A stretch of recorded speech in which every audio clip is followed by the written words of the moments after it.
नमस्कार दोस्तों, कैसे हैं आप सब। उम्मीद करता हूं कि जहां पर भी होंगे मस्त होंगे, स्वस्थ होंगे और अच्छे से अपना टाइम स्पेंड कर रहे होंगे। मेरा नाम विकास अजीत है और आज मैं फिर आपके समक्ष उपस्थित हूं एक नए वीडियो को लेकर के, एक नए चैप्टर को लेकर के। आज मैं बात करने वाला हूं ऐसे लोगों के बारे में जिनका कि मूलांक 1 और भाग्यांक 1 है, या दूसरे शब्दों में कहें कि ऐसे लोग जिनका कि ड्राइवर 1 और कंडक्टर 1 है।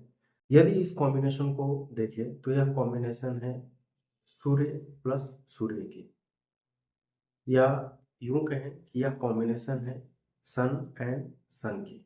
क्योंकि यदि इस कॉम्बिनेशन को आप देखते हैं तो इसके आगे भी 1 है और इसके पीछे भी 1 है। यदि इसके रूलिंग प्लैनेट के बारे में बात करें तो इसके जो मेन रूलिंग प्लैनेट है वो है सूर्य। यदि इस कॉम्बिनेशन वाले लोगों के ओवरऑल लक फैक्टर के बारे में बात करें या इनके जीवन के लक फैक्टर को देखें तो ऑलमोस्ट 85 टू 90% का लक इनके साथ हमेशा होता है। यह एक बहुत ही फेवरेबल, फॉर्चुनेट और बहुत ही सक्सेस दिलाने वाला कॉम्बिनेशन माना जाता है। ऐसे लोग बहुत जल्दी सक्सेस पा लेते हैं, सफलता की ऊंचाइयों तक पहुंच जाते हैं और उनके लाइफ में अचीवमेंट्स हमेशा बनी रहती है। तो ऐसे लोग जिनका कि मूलांक 1 और भाग्यांक 1 है, तो आप लोग बहुत ही लकी, फेवरेबल, फेवरेट और सक्सेसफुल लाइफ जीने वाले लोग होते हैं। और नंबर 1 वाले लोग जहाँ पे भी रहेंगे बहुत ऊंचे मुकाम को हासिल करते हैं, बहुत ज़्यादा सफलता प्राप्त करते हैं। इसका मतलब ये नहीं है कि इनको मेहनत करने की ज़रूरत नहीं है। कॉम्बिनेशन बहुत अच्छी है, सक्सेस दिलाने वाली है, फेवरेबल है, फॉर्चुनेट है। लेकिन देखो, ऐसा कहा जाता है कि एक राजा को भी मेहनत करने की जरूरत पड़ती है। तो ऐसे लोगों को भी मेहनत, डेडिकेशन के साथ वर्क जरूर करना चाहिए। इसका मतलब ये नहीं है कि आपकी लक फैक्टर बहुत अच्छी है तो आप सोए हुए हैं और सक्सेस मिल जाएगा, ऐसा नहीं। आप जिस फील्ड में हैं, जिस क्षेत्र में काम कर रहे हैं, जहां पर भी हैं, डेडिकेटेड होकर के काम कीजिए और खूब मेहनत जोश के साथ काम कीजिए। यदि इस कॉम्बिनेशन वाले लोगों के बारे में बात की जाए तो इनके साथ कुछ पॉजिटिव ट्रेट्स भी होते हैं, पॉजिटिव बिहेवियर भी होता है, साथ ही साथ नेगेटिव ट्रेट्स और नेगेटिव क्वालिटीज भी देखने को मिलते हैं। यदि इनके पॉजिटिव ट्रेट्स के बारे में बात करें, यदि इनके पॉजिटिव एस्पेक्ट्स के बारे में बात करें तो कौन कौन सा होगा, तो ऐसे लोग हाईली एम्बिशियस होते हैं। ऐसे लोग जिस क्षेत्र में काम करना चाहते हैं वहां पे बहुत ऊंचा मुकाम को हासिल करना चाहते हैं। वो छोटा सोच ही नहीं सकते, जहां पे भी रहेंगे नंबर 1 की पोजीशन पे रहना पसंद करते हैं। हाईली मोटिवेटेड लोग होते हैं ऐसे। ऐसे लोगों में मोटिवेशन भर भर की होती है, लीडरशिप क्वालिटी इनमें होती है, मैनेजमेंट स्किल इनमें बहुत ज़्यादा देखने को मिलेगा। एडमिनिस्ट्रेटिव जॉब्स वाले लोग होते हैं, एडमिनिस्ट्रेटिव क्षेत्र में काम करने वाले लोग होते हैं ऐसे। कन्विंसिंग स्किल बहुत तगड़ी होती है इनमें, कम्युनिकेशन स्किल बहुत अच्छा देखने को मिलता है। पायोनियर होते हैं, लोगों को लीड करना इनको बहुत पसंद होता है। ये जल्दी किसी को फॉलो करना पसंद नहीं करते हैं। जब भी इनके कैरियर में या जिस क्षेत्र में होंगे, ये हमेशा लीडर के तौर पे देखे जाते होंगे। लीड करना इनको बहुत ज़्यादा पसंद होता है। इन्वेंशन करने वाले लोग होते हैं। इनका लाइफ जो होता है वो एक रॉयल लाइफ की तरह होता है, राजा की तरह जिंदगी जीना पसंद करते हैं। थोड़े अग्रेसिव नेचर वाले होते हैं, इंटेलिजेंट तो होते ही होते हैं, बहुत ज़्यादा साहसी होते हैं। इनमें करेज जो होता है ना बहुत भर भर के होता है, बहुत जल्दी डरते नहीं हैं, घबराते नहीं हैं, पीछे नहीं हटेंगे। मतलब कि लड़ जाएंगे लेकिन पीछे हटना इनको बिल्कुल पसंद नहीं होता है। फ्रीडम लवर होते हैं, टूर एंड ट्रैवलिंग करना इनको बहुत पसंद होता है। फ्रीडम लवर का मतलब ये होता है कि आप इनको जबरदस्ती काम नहीं करा सकते हैं।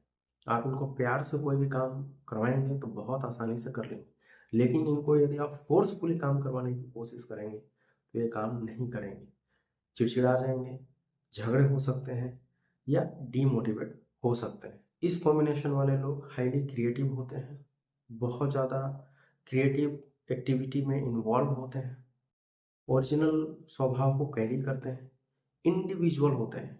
मतलब कि वो जहाँ पे भी रहेंगे ना, वो अपना पर्सनालिटी से आपको अट्रैक्ट कर ही लेंगे। ऑर्गेनाइज्ड वे में काम करना पसंद करते हैं, बहुत ज़्यादा डिसिप्लिन को फॉलो करने वाले लोग होते हैं। क्योंकि सूर्य को देखिए तो बहुत ही ऑर्गेनाइज्ड वे में होता है, डिसिप्लिन होता है, ओरिजिनल स्वभाव वाला होता है। सूर्य को ऐसा नहीं है कि कल आया है तो आज नहीं आएगा, 6 बजे कल उदित हुआ है तो आज 8 बजे होगा या 9 बजे हो जाएगा, ऐसा नहीं है। तो बहुत ही ऑर्गेनाइज्ड और सिस्टमेटिक ढंग से काम करना इनको पसंद होता है और चाहेंगे कि जो लोग इनके साथ काम कर रहे हैं, जो लोग इनके साथ रह रहे हैं, वो ऑर्गेनाइज्ड हो, डिसिप्लिन हो और अपने आप को मेंटेन करके चलने का प्रयास करते हैं। इनका नेचर पॉजिटिव ऑरा से भरा पड़ा होता है, डिटरमाइंड होते हैं, जिस काम को हाथ में लेंगे डिटर्मिनेशन के साथ और डेडिकेशन के साथ में काम करना पसंद करते हैं। अब इनके निगेटिव ट्रेड्स के बारे में बात करें, कुछ तो निगेटिव ट्रेड्स होता ही है हर कॉम्बिनेशन में। तो ऐसे लोग थोड़े से बॉसी नेचर वाले होते हैं, हमेशा हर किसी को दबाने की कोशिश में लगे रहते हैं। थोड़ा सा बॉसीपन जो होता है ना, वो इनके स्वभाव से झलकता है। दूसरा, थोड़ा सा इगोइस्टिक नेचर वाले भी होते हैं। इगोइस्टिक कहने का मतलब ये नहीं है कि घमंडी है, घमंडी नहीं है, इनमें ना सेल्फ स्टीम और सेल्फ रिस्पेक्ट की भावना ज़्यादा होती है। तो कभी कभी ये दूसरे के प्रति ऐसा बिहेव कर जाते हैं कि उनको लगता है कि बहुत ईगो वाला है, बहुत घमंडी है और इसके वजह से इनको कहीं ना कहीं क्रिटिसिज्म का, आलोचना का शिकार भी होना पड़ सकता है। थोड़े डोमिनेटिंग नेचर वाले लोग होते हैं, हर किसी को डोमिनेट करना पसंद करते हैं। इनको लगता है कि जो भी मेरे अंडर में काम करेगा ना, वो मेरी बातों को सुने, मेरी बातों को समझे, मुझे प्रायोरिटी दे, जिसके वजह से कभी कभी रिलेशनशिप में प्रॉब्लम भी देखने को मिल सकता है। थोड़े जिद्दी नेचर वाले भी होते हैं, स्टबर्न भी होते हैं, रिजिड बहुत जल्दी हो जाते हैं, एंगर इश्यूज भी आ जाते हैं कभी कभी। जब काम इनके अकॉर्डिंग नहीं होगा तो इनमें थोड़े से गुस्सा की भावना भी आ जाती है कि वो काम क्यों नहीं हो रहा है, जिसके वजह से वो चिड़चिड़ापन के शिकार हो सकते हैं, फ्रस्ट्रेट हो जाते हैं और जिसके वजह से जो काम नहीं हो रहा है इसका खामियाजा दूसरे व्यक्ति को भुगतना पड़ सकता है। ये ऐसे हैं कि कोकोनट ऊपर से हार्ड अंदर से सॉफ्ट होता है, वैसे ही इनका नेचर होता है। लोग इनको मिसअंडरस्टैंड बहुत जल्दी कर लेते हैं। लोगों को लगता है कि या तो बहुत ज़्यादा सेंसिटिव है या तो बहुत ज़्यादा ओवर रिएक्ट करने वाला लोग है, बहुत ज़्यादा या तो घमंडी है या तो बहुत ज़्यादा हार्ड नेचर वाला है। लेकिन जबकि ऐसा है नहीं, आप इनको बहुत अच्छे से समझने की कोशिश करेंगे तो आपको लगेगा कि ऊपर से देखने में बहुत हार्ड है लेकिन अंदर से बहुत ही सॉफ्ट दिल वाले लोग होते हैं। इस कॉम्बिनेशन वाले लोग थोड़े स्ट्रेट फॉरवर्ड टॉक करते हैं, जो भी बातें रहेगा ना सीधे मुंह पे बोलेंगे वो, जिसकी वजह से इनको कभी कभी प्रॉब्लम्स देखने पड़ सकते हैं। क्योंकि आप किसी के मुंह पे डायरेक्टली वही बात बोलेंगे तो हो सकता है कि वो सच बातें होते हुए भी वो बात उस व्यक्ति को चुभ जाए, जिसके वजह से वो आपसे कट होना शुरू हो जाए या दूरी बनाना शुरू हो सकता है। थोड़ा सा हाइपर सेंसिटिव टाइप के भी ये कॉम्बिनेशन वाले लोग देखे जा सकते हैं। किसी भी बात पे इमीडिएट रिएक्ट कर देने वाले लोग भी देखने वाले हो सकते हैं। बहुत जल्दी बातों पे रिएक्ट कर जाते हैं, छोटी छोटी बातें ना इनको दिल पे घर कर जाती है और इनके मन में ये भावना आ जाता है कि अब मुझे इसकी बात नहीं सुननी है, इसकी बात मेरे कानों तक आनी नहीं चाहिए, मुझे इससे दूरी बना लेनी चाहिए, जिसके वजह से थोड़े प्रॉब्लम्स हो सकते हैं। तो ये था इस कॉम्बिनेशन के कुछ पॉजिटिव और निगेटिव ट्रेड्स। अब इस कॉम्बिनेशन में भी कुछ लोग ऐसे होंगे जिनका कि जन्म तारीख 1 तारीख को हो सकता है, 10 तारीख को हो सकता है, 19 तारीख को हो सकता है या 28 तारीख को किसी भी महीने में हो सकता है। तो जो ये जो तारीखें हैं ना, इसमें जो 19 नंबर वाला जो होगा वो ये कैटेगरी में होता है, उसमें ये क्वालिटीज बहुत ज़्यादा देखने को मिलेगी। नंबर 1 और नंबर 10 जिनका डेट ऑफ बर्थ होगा या जिनकी जन्म तारीख 1 या 10 को होगा वो बी कैटेगरीज में आते हैं, जिनमें ये क्वालिटीज तो होंगी लेकिन थोड़ा सा बैलेंसिंग नेचर वाला हो सकता है। और तीसरा जो कैटेगरी है, थर्ड कैटेगरी है, वो है 28 को जो बॉर्न हुए हैं, उनमें भी ये क्वालिटीज देखने को मिलती है लेकिन कहीं ना कहीं वो मैनेजेबल क्वालिटीज को कैरी करते हैं, मैनेज करने की कोशिश करते हैं। अब इस कॉम्बिनेशन वाले लोगों के लकी नंबर्स के बारे में बात करें तो कौन कौन से लकी नंबर्स होंगे, तो सबसे पहले तो नंबर 1 आपके लिए लकी होगा ही होगा, क्योंकि सूर्य का नंबर है, आपके डेट ऑफ बर्थ का भी नंबर है, तो नंबर 1 तो फर्स्ट प्रायोरिटी रहेगा ही रहेगा। दूसरा नंबर 3 जुपिटर को रिप्रेजेंट करता है, गुरु का नंबर माना जाता है, तो ये भी बहुत फेवरेबल आपके लिए हो सकता है।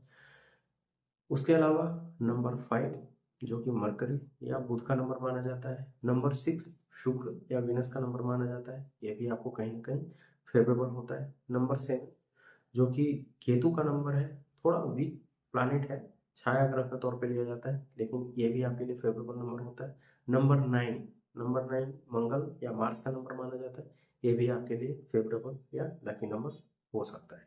अवॉइड नंबर्स, कौन कौन ऐसे नंबर्स है जिनको कि आपको अवॉइड करके चलना चाहिए, तो वो है नंबर 8 शनि का नंबर माना जाता है, और ऐसा कहा जाता है कि सूर्य और शनि में थोड़ी सी शत्रुता देखी जाती है, तो नंबर 8 को आपको अवॉइड करके चलने का प्रयास करना चाहिए। अब इनके लकी कलर्स के बारे में बात की जाए तो कौन कौन से लकी कलर्स होंगे आप लोगों के लिए, तो आपके लिए लकी कलर्स है red, orange, golden, green, light green, light yellow, light blue, white, cream, maroon, ये कुछ लकी और फेवरेबल कलर्स है आप लोगों के लिए।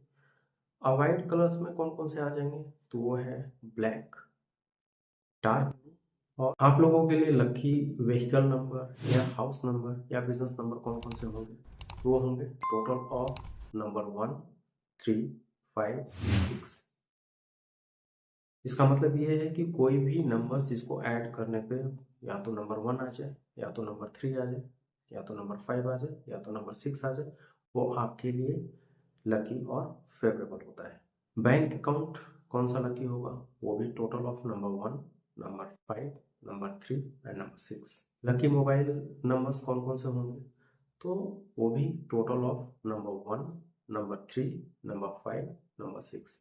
यदि आपको ज़रूरत पड़े तो नंबर 9 को भी आप कैरी कर सकते हैं, लेकिन ध्यान रखिएगा कि आपके जो मोबाइल नंबर्स में जो नंबर्स हैं वो 0, 2, 4 और 8 की रिपीटेशन बहुत ज़्यादा नहीं होनी चाहिए। यदि वो 1 या 2 बार आ रहे हैं तो कोई प्रॉब्लम नहीं, लेकिन उसको बहुत ही रिपीटेशन मोड पे नहीं रखने का प्रयास कीजिएगा। 2, 4 और 8 तो फिर भी चले जाएंगे, लेकिन 0 को जहाँ तक हो सके अवॉइड करने की कोशिश कीजिएगा। इस कॉम्बिनेशन वाले लोगों के लिए लकी डेज कौन कौन से होंगे, तो वो है Sunday and Monday. Lucky direction कौन सा होगा, वो होगा ईस्ट या पूर्व। लकी जेमस्टोन कौन सा होगा, वो है रूबी।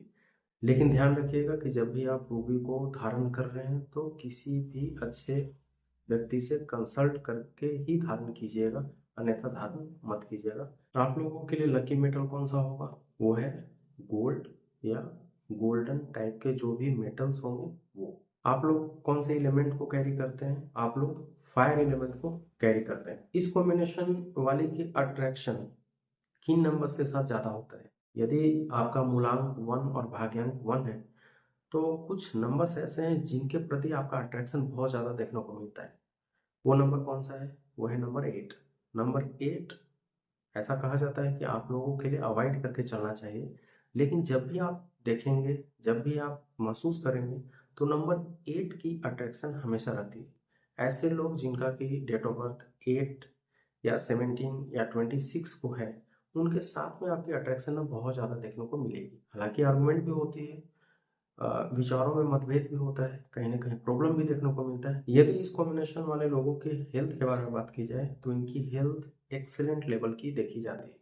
बहुत ही बढ़िया हेल्थ ये कैरी करते हैं, और बहुत ज़्यादा हेल्थ से रिलेटेड इनको प्रॉब्लम देखने को नहीं मिलता है। और जो हेल्थ रिलेटेड इनको प्रॉब्लम देखने को मिलता है वो कौन कौन सा है, ऐसे लोग खास तौर से मेंटल हेल्थ से बहुत ज़्यादा परेशान हो सकते हैं। हेड रिलेटेड जो ये दिमाग से रिलेटेड जो भी समस्याएं हैं वो देखने को मिल सकता है। आईज से रिलेटेड आंखों से संबंधित समस्या देखने को मिल सकता है। हार्ट रिलेटेड जो भी समस्याएं हैं वो देखने को मिल सकता है।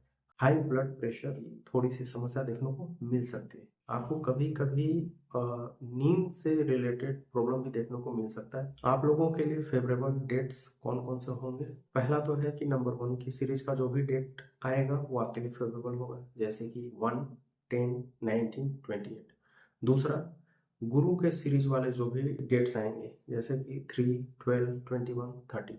उसके बाद 5 वाला जो भी डेट आएगा जैसे कि 5, 14, 23। उसके बाद 6, 15, 24, 9 वाला जो डेट आएगा वो भी आपके लिए फेवरेबल हो सकता है। और इन डेट्स पे यदि आप काम करें तो आपको बहुत ही ज़्यादा बेनिफिशियल रिजल्ट मिल सकते हैं। यदि आप लोगों का ओवरऑल नेचर के बारे में मैं बात करूं तो नेचर कैसा होगा? वो पर्पसफुल होता है। पर्पसफुल कहने का मतलब ये होता है कि आप लोगों के मन में हमेशा एक बात बनी रहती है कि मैं इस पृथ्वी पे आया हूँ तो मुझे कुछ करके जाना है, किसी को हेल्प करके जाना है, किसी को सपोर्ट करके जाना है, किसी के लिए कुछ करके जाना है, सोसाइटी के लिए, समाज के लिए, देश के लिए। ऐसा इसलिए है क्योंकि सूर्य आता है बिना कुछ मांगे हुए, आपको रोशनी दे करके जाता है। वो आपसे कुछ भी नहीं लेता है, वो टाइम से आता है और टाइम से अस्त होता है। और जब भी वो आता है एनर्जी का संचार करता है, तो फ्री में आकर के एनर्जी दे करके जाते हैं। तो ऐसे लोग को देखे तो सूर्य से इन्फ्लुएंस्ड है, काइंडनेस वाला नेचर हो जाता है और इनके मन में ये होता है कि मुझे सोसाइटी को कुछ रिटर्न करके जाना है। अब आप लोगों के लिए लकी प्रोफेशन कौन कौन से हो सकते हैं? ऐसे प्रोफेशन जहाँ पे कि आपको लीड करना हो, गाइड करना हो, ऐसा प्रोफेशन जहाँ पे लोगों को मोटिवेट करना हो, इन्वेंट करना हो, लोगों को आगे लेकर के आना हो, तो ऐसा प्रोफेशन आप लोगों के लिए बहुत अच्छा होता है। कौन कौन से प्रोफेशन और भी देख सकते हैं? तो देखिए, फायर रिलेटेड जो भी वर्क्स होंगे जैसे कि होटल्स हो गए, रेस्टोरेंट्स हो गए, इलेक्ट्रिसिटी रिलेटेड जो भी बिजनेस होगा, जो भी प्रोफेशन होगा, उसमें आपको बहुत अच्छा ग्रोथ और अपॉर्चुनिटीज देखने को मिलेगा। IAS, IPS and civil services, administrative jobs, leadership and management, communication, tour and travels, TV media and entertainment, business owner, departmental head, producer, director, film maker.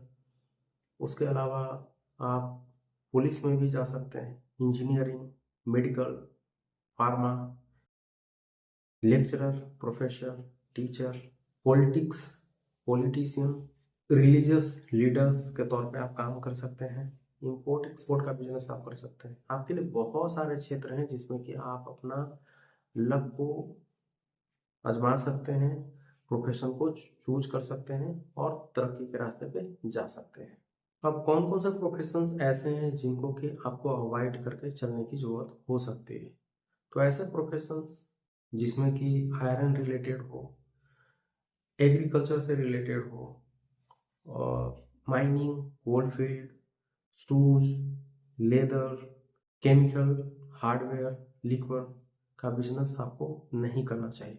मैं ये नहीं बोल रहा हूँ कि आपको बिल्कुल भी ट्राई नहीं करना चाहिए, बट ऐसे प्रोफेशंस आप जैसे अल्कोहल का बिजनेस कर रहे हैं या अल्कोहल से रिलेटेड आप व्यापार कर रहे हैं तो आपको प्रॉब्लम देखने को मिल सकता है। या आयरन रिलेटेड बिजनेस कर रहे हैं या लेदर से रिलेटेड बिजनेस कर रहे हैं तो आपको कहीं ना कहीं समस्या का सामना करना पड़ सकता है। बट मैं ये नहीं बोल रहा हूँ कि आप कर नहीं सकते।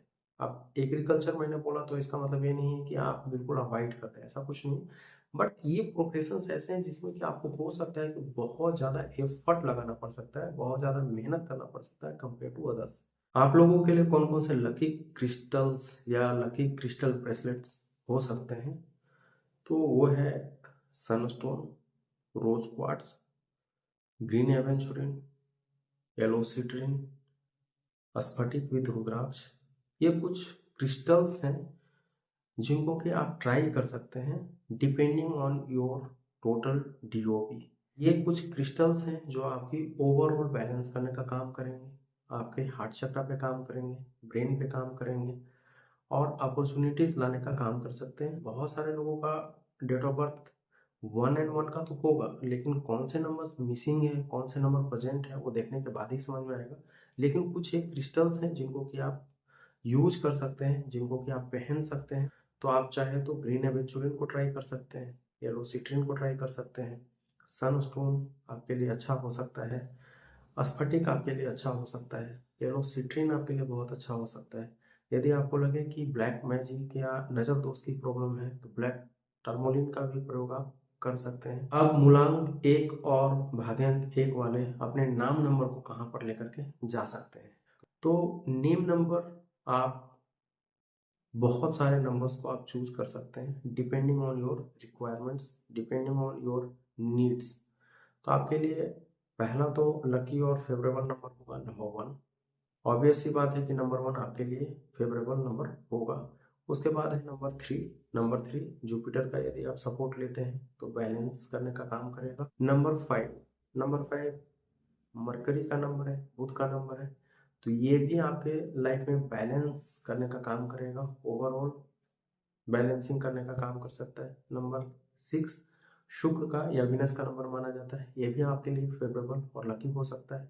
नंबर 7 केतु का नंबर है, बहुत स्ट्रॉन्ग नंबर तो नहीं माना जाता है, लेकिन यदि आपको लगे कि इस नंबर की आपको रिक्वायरमेंट है और सच में आपकी इसकी जरूरत है तो आप इस नंबर के साथ भी जा सकते हैं। नंबर 9, नंबर 9 मार्स का या मंगल का नंबर माना जाता है और बहुत ही सपोर्टिव नंबर माना जाता है नंबर 1 के साथ में। लेकिन नंबर 9 को जनरली रिकमेंड उतना नहीं किया जाता है, क्योंकि कभी भी आपको लगे कि एनर्जी की बहुत कमी आ रही है, कुछ हेल्थ रिलेटेड आपको इश्यूज आ रहे हैं, तब भी नंबर 9 का प्रयोग कीजिएगा, क्योंकि इस कॉम्बिनेशन में ऑलरेडी आप में बहुत ज़्यादा एनर्जी है। आप प्रॉपर एनालिसिस कर लीजिए कि आपको सच में क्या चाहिए, क्या रिक्वायरमेंट है, उसके बाद आप इन नंबर्स के साथ जा सकते हैं। इस कॉम्बिनेशन वाले लोगों की टेंडेंसी के बारे में बात करूं तो ज़्यादातर लोग मेटेरियलिस्टिक होते हैं, बहुत ज़्यादा उनको धन संपदा और लग्जरी वाले चीज़ों से बहुत ज़्यादा लगाव देखने को मिलता है। तो ऐसे लोग भोग विलास से अट्रैक्ट हो जाते हैं बहुत जल्दी, मेटेरियलिस्टिक हो जाते हैं बहुत जल्दी, और इसके वजह से कुछ ऐसे कामों में भी वो उलझ जाते हैं जो इनके लिए नुकसानदायक हो जाता है। यदि इनकी फिजिक के बारे में बात करूं तो बहुत ही स्ट्रॉन्ग फिजिक देखने को मिलेगा, बहुत ही स्ट्रॉन्ग ऑरा के साथ ऐसे लोग देखने को मिलते हैं। मूलांक 1 और भाग्यांक 1 वाले लोगों के लिए यदि मैं कार्मिक लेसन्स के बारे में बात करूं कि कौन कौन से कार्मिक लेसन्स इनके लिए हो सकते हैं या इनको सिखा सकते हैं, तो होता है त्याग या संन्यास। आपको ये सीखना पड़ेगा कि आपको किसी न किसी को हेल्प करना ही करना है, किसी न किसी को सपोर्ट करना ही करना है। एज ए सन, जैसे सूर्य सबको आकर के रोशनी देता है बिना जात पात भेदभाव किए हुए, वैसे ही आपको भी कहीं ना कहीं किसी न किसी को सपोर्ट करना होगा, त्याग करना होगा, बैकएंड पे आपको आकर के सपोर्ट करना होगा, मोटिवेट करना होगा ऐसे लोगों को जिनको की जरूरत है। तो आप इस चीज को हमेशा ध्यान रखिए कि यदि कर्मा को आपको बहुत ज्यादा सुधारना है, कर्मा को बहुत ज्यादा स्ट्रॉन्ग करना है और बहुत अच्छे रिजल्ट आपको लेने हैं, तो आपको त्याग की भावना हमेशा रखनी है। Ego, self esteem, self respect अपनी जगह पे रखिए, जरूरी है, लेकिन त्याग की जो भावना है ना, कि कहा जाता है ना कि नेकी कर दरिया में डाल, तो वो भावना आपको जरूर रखनी चाहिए। लोगों को जब भी आपके नीड हो, आप वहां पे खड़ा हो जाइए, आप उनको सपोर्ट जरूर से जरूर कीजिए, बिना ये भावना लिए हुए कि मुझे बाद में कुछ रिजल्ट मिलेंगे या वो व्यक्ति मुझे सपोर्ट करेगा या मुझे रिटर्न में कुछ देगा, वो बिल्कुल भूल जाइए। आप अपने काम पे फोकस कीजिए, जस्ट लाइक ए सूर्य, सूर्य आता है दे करके जाता है, वैसे ही आपको होना पड़ेगा। आपका लाइफ बहुत मस्त और बढ़िया होकर के चलेगा। आप लोगों के लिए कुछ जनरल रेमेडीज हैं जो जरूर करने चाहिए। तो पहला जो जनरल रेमेडीज है वो क्या है, भगवान सूर्य की पूजा आराधना करना डेली बेसिस पे, सूर्य को अर्घ देना जरूर करना चाहिए आपको। उसके लिए क्या करना है कि तांबा का एक लोटा लेना है, तांबे के लोटे में थोड़ा सा गुड़, थोड़ा सा लाल चंदन या मिश्री मिक्स करके आप सूर्य भगवान को डेली अर्घ देना प्रारंभ कीजिए। आपके लाइफ में जो भी ऑब्स्टेकल्स हैं, जो भी प्रॉब्लम्स हैं, दूर होने शुरू हो जाएंगे। दूसरा, अपने माथे पे लाल चंदन का तिलक जरूर लगाया करें, तो आपको बहुत ज़्यादा सपोर्ट करेगा, बहुत बैलेंस करने का काम करेगा। तीसरा, गणपति जी का सेवा जरूर करनी चाहिए आपको। हर बुधवार को आप चाहें तो गणपति जी को दूर्वा, हरी घास, जो हरी दूर्वा बोलते हैं, और कुछ स्वीट्स उनको जरूर समर्पण कीजिए। फोर्थ, यदि आप चाहें तो सूर्य यंत्र का प्रयोग आप कर सकते हैं। आप गले में धारण कर सकते हैं, पहन सकते हैं। अब आप लोगों के लिए कौन कौन से प्रिकॉशंस हो सकते हैं जिनको कि आपको ध्यान में जरूर रखना चाहिए। तो जो पहला प्रिकॉशन है वो है कि ओवर स्पेंडिंग कम किया करें। पैसे का जो ओवर स्पेंडिंग होता है ना, कम से कम किया करें। जहाँ जितनी जरूरत हो उतना ही स्पेंड करें, अन्यथा आपको हमेशा फाइनेंशियल प्रॉब्लम्स देखने को मिल सकते हैं, क्योंकि आप लोगों की नेचर होती है कि ऐसे जगह पर पैसे खर्च कर देते हैं लग्जरी के चक्कर में या कुछ अट्रैक्शन के चक्कर में, फिर बाद में आपको रिग्रेट करना पड़ता है। तो आप सोच समझ करके स्पेंड करने का नेचर को डेवलप करें, और जहाँ जरूरत हो वहाँ पे ही पैसों को खर्च करें। यदि दूसरा प्रिकॉशंस के बारे में मैं बात करूं तो आप लोगों को जुए और सट्टे से हमेशा बच के रहना चाहिए।